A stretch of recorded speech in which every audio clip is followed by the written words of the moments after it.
here's your chance to clarify what you meant by DEFCON 3 on Jewish people.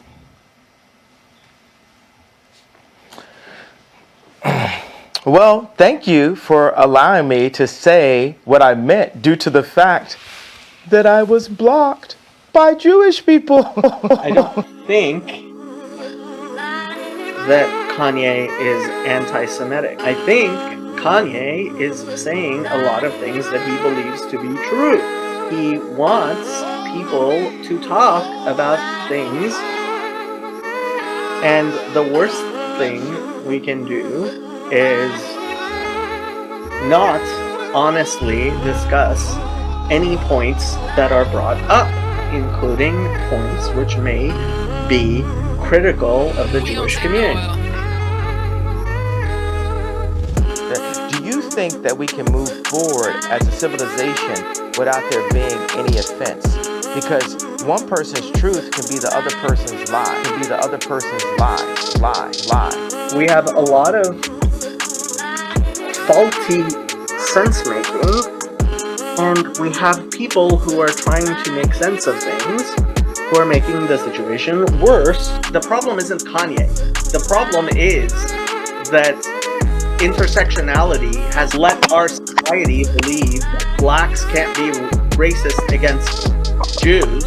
A very clearly disproportionate number of racist attacks are blacks on Jews and Asians. You know, anti-Semitism goes long ways before critical theory.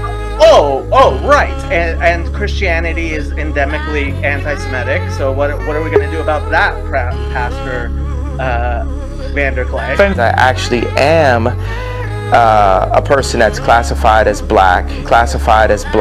You know, I classify myself as Jew. Our society is not having the discussions we need to have about racism and bigotry, because the discussions we're having about racism and bigotry are by a bunch of racists and bigots who go around calling themselves anti-racists by pushing racism.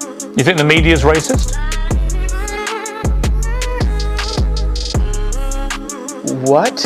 Please, next question. Please don't ask me any retarded questions.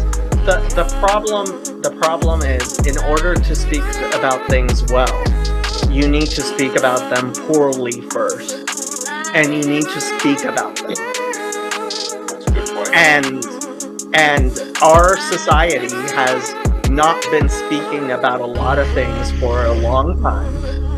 And the more we refuse to say things which are obvious, for example, yes, there are more Jews have done very well in the United States. You want me to go on if I say to specify the business people that have raped my people that just so happen to be Jewish? And if you're going to pull the intersectional, if one community does better than another community, then they must have done it by stealing from the people, right? So if you're going to do that, then yeah, I guess the Jewish community owes the black community reparations now? Making accusations of anti-Semitism a political thing, as opposed to actually something that can help protect the people who are actually victims of anti-Semitism. And anti-Semitism is something that happens mostly in Los Angeles and New York. Hey, George Soros, you're a real competitor. I respect you. I'm worth more money than you, and I have more influence than you, and have, Piers Morgan from a different country saying, well, I'm not going to do an English accent because that would be racist. I am Jew also. The 12 lost tribes of Hebrew. Do the math. Do your research on it. One of the things that the Nation of Islam and Louis Farrakhan and the Black Hebrew Israelites push is this idea that the Jews were behind the transatlantic slave trade. That Jews were not disproportionately involved in the transatlantic slave trade, but Jews were involved. Because we don't have functioning sense-making mechanisms, when somebody says the emperor wears no clothes, a lot of people are like, yeah, the emperor wears no clothes. And that turns somebody like Kanye, who isn't necessarily the most stable person, let's put it this way, into a sort of prophet and truth sayer.